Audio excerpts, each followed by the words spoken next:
दुर्गेच्या कन्या या उपक्रमांतर्गत आज ऐकूया एका असामान्य जिद्दी मुलीची कथा.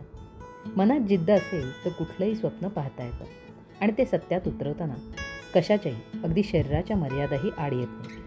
भारतीय महिला तिरंदाज शीतल देवी हिने हे सिद्ध करून दाखवलं. नुकत्याच झालेल्या पॅरिस पॅराऑलिम्पिक स्पर्धेत अवघ्या 17 वर्षांच्या दोन्ही हात नसलेल्या शीतलने तिरंदाजीत भारतासाठी मिश्र दुहेरीचं ब्रॉन्झ पदक जिंकलंय.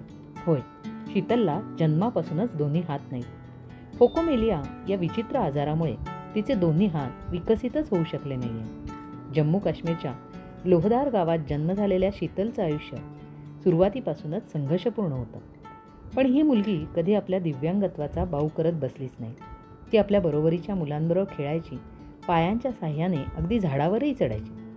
2021 भारतीय लष्कराने आयोजित केलेल्या एका कार्यक्रमात ही चळवळी मुलगी तिथल्या अधिकाऱ्यांच्या लक्षात आली आणि मग तिथून प्रवास सुरू झाला तो माता वैष्णोदेवी आर्चरी अकादमीतील प्रशिक्षणाचा. वयाच्या 15व्या वर्षापर्यंत खरं तर शीतलने स्वतः कधी तिरंदाजी हा खेळ पाहिलाच नव्हता. पण तिच्या प्रशिक्षकांनाही हात नसलेल्या एखाद्याला तिरंदाजी शिकवायची कशी हेही माहीत नव्हतं. प्रशिक्षक अभिलाषा चौधरी आणि कुलदीप वाधवान यांना सुरुवातीला शीतलला ट्रेनिंग देण्यासाठी फारच मेहनत घ्यावी लागली. त्यांनी मग जगातील पहिला हात नसलेला तिरंदाज अमेरिकेचा मॅट स्टुझमन याचे व्हिडिओ पाहिले. त्यावरून त्यांनी स्थानिक साहित्य वापरून तिच्यासाठी स्पेशल किट तयार केलं. त्यांना तिच्यासाठी तिला साजेशी अशी तिरंदाजीची विशिष्ट शैली शोधावी लागली. प्रशिक्षणाच्या 11 महिन्यांच्या आत शीतलने 2022 पहिल्या जागतिक पातळीवर स्पर्धेत भाग घेतला आणि पायाने धनुष्यबाण उचलत जग जिंकलं.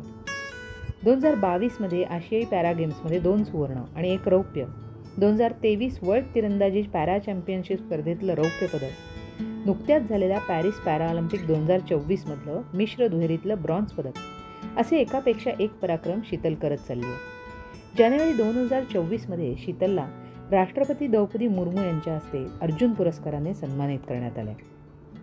तिरंदाजी हा खेळ जर कोणी पाहिला असेल किंवा खेळला असेल तर त्यांना त्याच्यातलं अवघड पण लक्षात येतं.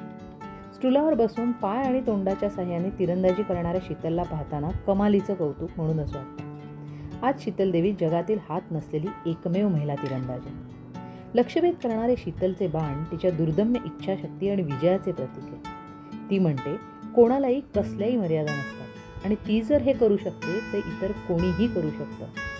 मनाच्या ताकदीवर परिस्थितीला हरवणारी आणि हातांशिवायही समर्थपणे शस्त्र पेलणारी शीतल देवी म्हणूनच आजच्या युगातील दुर्गेची कन्या आहे.